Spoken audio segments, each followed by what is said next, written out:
नमस्कार दोस्तों, आज की वीडियो भारतीय डाक ग्रामीण डाक सेवक से रिलेटेड एक इंपॉर्टेंट वीडियो है।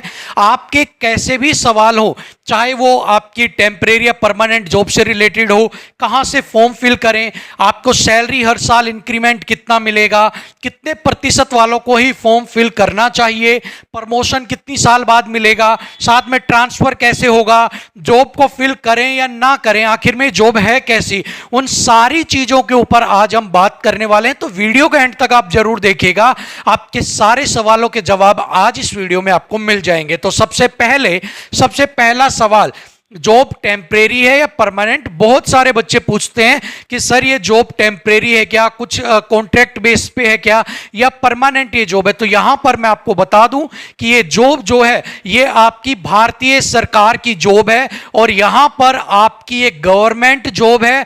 यहां पर आपको पूरा 65 वर्ष की आयु तक आपको नौकरी करने का मौका मिलेगा। आपको बीच में ऐसा नहीं है 2 साल काम करवाया फिर कॉन्ट्रैक्ट बेस की तरह हटा दिया, ऐसा कुछ भी नहीं है। एक बार अगर आप लग गए तो जब आपकी 65 वर्ष की 60 वर्ष की आयु में जब आपकी रिटायरमेंट होगी, उसी वक्त आप उस कुर्सी को छोड़ेंगे, उससे पहले आप लगातार काम करते जाएंगे। सो यहां पर आपकी जो टेम्परेरी ये जॉब नहीं है, आपकी परमानेंट जॉब है। आप एक बार लग गए तो फिर आप रिटायरमेंट पर ही आप उस ऑफिस से बाहर आएंगे। ठीक है, सो यहां पर जिनको भी डाउट था कि टेम्परेरी है तो बिल्कुल दिमाग से निकाल दें, परमानेंट जॉब है, परमानेंट ही आपको रखा जाएगा, चाहे फिर कोई हटे कोई लगे, आपको एक बार लग गए तो नहीं हटाया जाएगा 65 वर्ष की आयु तक। ठीक है, दूसरा सवाल, 100% सिलेक्शन के लिए कहां से फॉर्म भरें?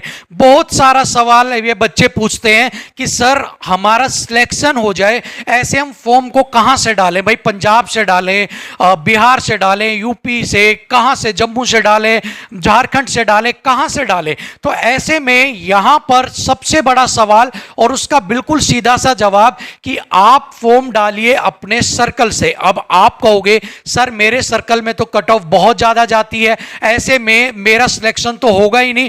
तो यहां पर आपको एक चीज समझने की जरूरत है, आप अगर अदर स्टेट में डालते हैं और वहां पर आपकी ज्वाइनिंग भी अगर हो जाती है, सो आपके पास इतना अगर बैकअप है कि आप अपने एक्सपेंसेस वहां पर निकाल सकते हैं, सो आपके लिए जो बहुत अच्छे है अदर स्टेट में। बट अगर आप अपने एक्सपेंसेस बोले तो खर्चे, मतलब कि अगर आप मान लो आप हो हरियाणा से और आपकी आ गई बिहार में, अब आपके पास बिहार में जाओगे तो रहने के लिए, खाने के लिए, पीने के लिए, बिजली का, पानी का, सभी का खर्चा निकाला जाएगा। और अगर आपकी जो सैलरी है वो आपको पता ही है, आपकी सैलरी आपको मिलेगी 10,000 रुपए, और अब 10,000 रुपए में से अगर आप अच्छे से भी रहते भी हो, खाओगे भी, पियोगे भी, आना जाना भी होगा, सब कुछ होगा, अगर आपके 5 से 7,000 रुपए तो नॉर्मल है, अगर लग जाते हैं 1 या 2,000 रुपए आपने बचाए तो वो आपने क्या बचाए? आप अब हिसाब लगाओ, महीने का 1 या 2,000 बचा रहे हो, पूरे साल का 20,000 रुपए आप बचा रहे हो, तो आपके लिए कोई ये फायदे का सिस्टम नहीं है, कोई फायदे का काम नहीं है। इसकी बजाय अगर आपके सर्कल में आप करते हो, आपका सिलेक्शन हो जाता है, तो वो कहते हैं ना घर की घर रह गए, और जो पैसे हैं वो आपके बिल्कुल बचेंगे। क्यों? आपके खाने का, पीने का, बिजली का, सब कुछ का जो खर्चा है वो बच जाएगा, और सैलरी आपकी जो सेविंग होगी ना, यहां पर 1 से 2,000 थी, वो पूरी 10,000 नहीं तो 9,000 रुपए, 8,000 रुपए आप सेविंग करोगे। ठीक है, सो अप्रोक्सीमेट आप साल का भी अगर आप लगा के चलो तो 1 लाख के करीब आप अपना जो पैसा है वो आप बचा कर ही चलोगे। ठीक है ना, सो ऐसे में आपको फायदा कहां है कि आप अपने सर्कल के अंदर फॉर्म को फिल करें, फिर सिलेक्शन हो या नहीं हो। दूसरी बात, अगर आपके पास गुंजाइश है कि सैलरी के अलावा भी आप पैसा लगा सकते हैं ऊपर का, कि आपको कोई दिक्कत नहीं है, जॉब चाहिए तो आप अदर स्टेट में जाइए। बट अगर आपकी कंडीशंस ऐसी है कि आपको इसी के ऊपर ही सब कुछ दामोदार है, कि घर पर भी भेजना है, आपको खुद के लिए भी लगाना है, सब कुछ करना है, तो फिर अदर स्टेट आपके लिए नहीं बना हुआ है। ठीक है, सो 100% सिलेक्शन का तो यहां पर कोई भी ऐसा सिस्टम बनेगा ही नहीं, क्योंकि अगर आप हो कहीं के और आपने दूसरे स्टेट से लगाओगे तो वही दिक्कत आ जाएगी। तो 100% तो यहां से हटा ही देते हैं, आपको अपने अपने सर्कल से ही लगाना है। कोशिश कीजिए कि आपके सर्कल में ही आपका सिलेक्शन हो जाए। आप अपने एरिया वाइज वहां पर चूज कर लीजिए, या फिर ऐसी जगह लगाइए जहां पर आपका अप डाउन जो करना हो वो आपका एक विद इन रेंज हो, जिसके अंदर आप अप डाउन भी कर सको और आपके पास सेविंग भी ज्यादा हो जाए। ठीक है, दूसरे सवाल का जवाब। तीसरा, सैलरी हर साल कितनी बढ़कर मिलती है? तो भाई आपको बहुत सारे लोग बताएंगे 10% बढ़ती है, 20% बढ़ती है, लेकिन यहां पर रियलिटी में आपको बताता हूं कि आपका इंक्रीमेंट कितना मिलता है आपको। ठीक है, अगर हम बात करें कि यहां पर इंक्रीमेंट कितना मिलेगा, तो यहां पर इनका एक पूरा प्रोसेस होता है जिनमें आपको इंक्रीमेंट जो है वो आपका हर बार घंटे के अकॉर्डिंग होता है आपका। ठीक है, घंटे के अकॉर्डिंग कैसे? अगर आपकी 3 घंटे की जॉब है, 50 रुपए आपका इंक्रीमेंट हर बार होता चलेगा। अगर आपकी 3.5 घंटे की है, 60 रुपए। 4 घंटे की जॉब है तो आपकी जो है 70 रुपए। और अगर आपकी 5 घंटे की जॉब है, जो ये वाली जॉब है आपकी 10,000 वाली, 4 से 5 घंटे की, इसमें 80 रुपए। तो अप्रोक्सीमेट आप मानकर चलो 800 से 900 रुपए आपका इंक्रीमेंट आपका होगा। ठीक है, ऐसा आप बहुत ज्यादा उम्मीद मत लगा लीजिएगा कि हर साल आपका इंक्रीमेंट इतना मिलेगा कि आप धीरे धीरे करके 2 साल में ही आप कहीं से कहीं पहुंच जाओगे। 800-700 रुपए इंक्रीमेंट आपको देखने को मिलेगा। ठीक है, सो ये ओरिजिनल आपका है कि आपको घंटे के अकॉर्डिंग आपको मिलता है। अगर आप 5 से हो तो 12 5 60, 600 रुपए, 500 रुपए के करीब आपको इंक्रीमेंट मिलेगा। इसी तरह आपकी जॉब कितने घंटों की है उनके अकॉर्डिंग आपको इंक्रीमेंट मिलता है। ठीक है, इंक्रीमेंट मिलेगा, बट आपको अगर हम बात करें आप अगर ग्रामीण डाक सेवक की, तो अप्रोक्सीमेट 800-900 रुपए का आपको इंक्रीमेंट मिल जाएगा। ठीक है, अगला, कितने प्रतिशत वाले फॉर्म फिल करें? तो देखिए यहां पर मेरा एक सिंपल सा एक लॉजिक रहता है कि फॉर्म सभी फिल करें, सभी फॉर्म को भरें, क्योंकि इसके अंदर बहुत सी कैटेगरीज और कुछ फीमेल जो हैं उनको एग्जेम्प्टेड रखा गया है, फीमेल्स को और कुछ कैटेगरीज को। तो जो एग्जेम्प्टेड है उनको ना पेपर देना, ना कुछ तैयारी करनी है, ना कुछ उनको एग्जाम से रिलेटेड टेंशन लेनी है, तो फॉर्म आप जरूर लगा दीजिएगा। ठीक है, दूसरी बात कि जिनको फीस देनी है, अब जिनके 100 रुपए जा रहे हैं, वो अगर सोचते हैं कि मेरे 100 रुपए वेस्ट ना हो, तो आप 85 से अगर ऊपर है तो ही आप अप्लाई करें। ठीक है, अगर आप फीस बचाना चाहते हैं और अगर आप चाहते हैं कि मैं एक बार अपने लक को ट्राई करूं कि मेरा सिलेक्शन हो भी जाए नहीं भी हो जाए, कई बार कुछ नहीं पता होता कितनी एंट्रीज आई, कहां से क्या आई, इसीलिए मैं कहता हूं सभी को लगाओ। लेकिन अगर आप मनी को बचाना चाहते हैं, सो आप 85 से अबाउ हैं तभी आप अप्लाई करना, अगर आप 100 रुपए बचाना चाहते हैं तो।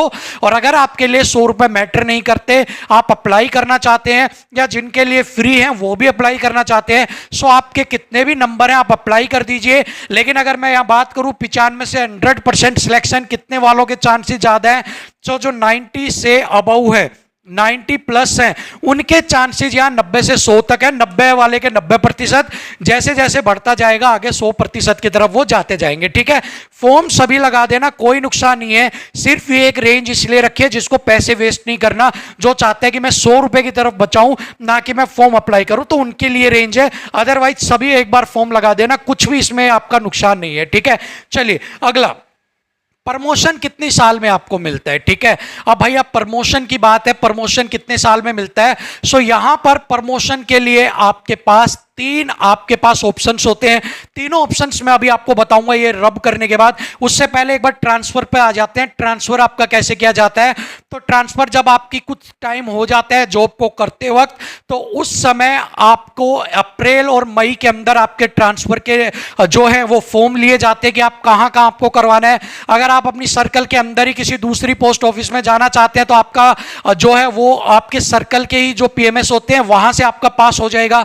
अगर आप सर्कल से बाहर, मान लो आप बिहार के हैं और जम्मू में आपकी जॉब है, आप वहां से आना चाहते हो, तो आपको जितने सर्कल है वहां पर आपको पास करवाना होता है कि भाई जहां पर आपको आना है वहां से आपकी वैकेंसी है नहीं है, जहां से आप करवा रहे हो वो आपको रिलीव कर रहे हैं नहीं कर रहे हैं, ये आपका प्रोसेस होता है। और जुलाई के महीने में आपका ट्रांसफर होता है, अप्रैल मई में आपका लिया जाता है। इसके साथ ही आपका जो ट्रांसफर का जो वो होता है ना, ग्रुपिंग होती है, वो आपकी होती है कि किसकी ज्वाइनिंग पहले हुई थी। मान लो मेरी ज्वाइनिंग हुई थी 2021 में, आपकी हुई है 2022 में। ठीक है, अगला है 2023 वाला, तो पहले 2021 वाले को मुझे मौका मिलेगा कि पहले मेरा ट्रांसफर होगा, फिर मेरे बाद 22 वालों का, फिर 23 वालों का। तो आपको ये देखना पड़ेगा कि पहले आपसे ऊपर कितने हैं, पहले उनका होगा, फिर आपका मौका मिलेगा। और अगर आपकी सीट वहां पर खाली है, आपको वहां पर जा सकते हो, और वहां से कोई आना चाहता है तो आप वहां पर चले जाओगे, अदरवाइज उसी सर्कल में आपको काम करना पड़ेगा। ठीक है, अब बात कर लेते हैं प्रमोशन को लेकर। ठीक है, प्रमोशन के लिए एक बार मैं इसे रब कर देता हूं और फिर प्रमोशन की एक बार बात करते हैं। फाइनल लास्ट क्वेश्चन हमारा, आपका प्रमोशन कैसे होता है? तो देखिए, अगर हम बात करें प्रमोशन की,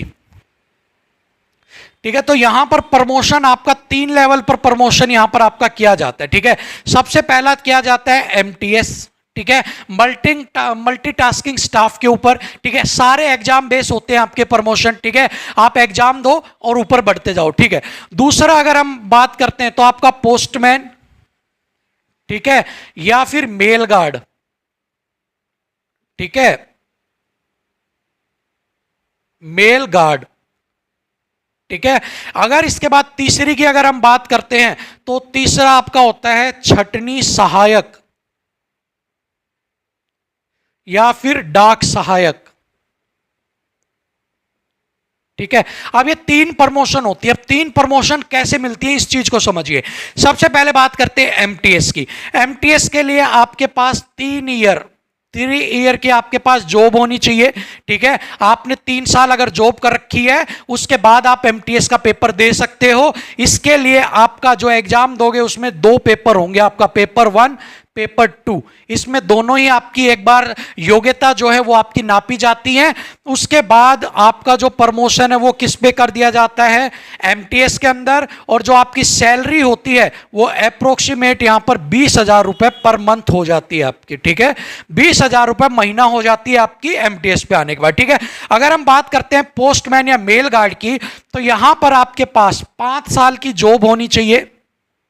ठीक है, 5 साल अगर आपने जॉब कर रखी है सो आप इस पेपर को देने के लिए एलिजिबल हैं। यहां पर आपका जो है 3 पेपर लिए जाते हैं, पेपर 1, पेपर 2, पेपर 3। और इन तीनों पेपर के हिसाब पर आपकी क्या होती है, मेरिट लगाई जाएगी। और उसके बाद आप क्या बन जाओगे, पोस्टमैन या मेल गार्ड।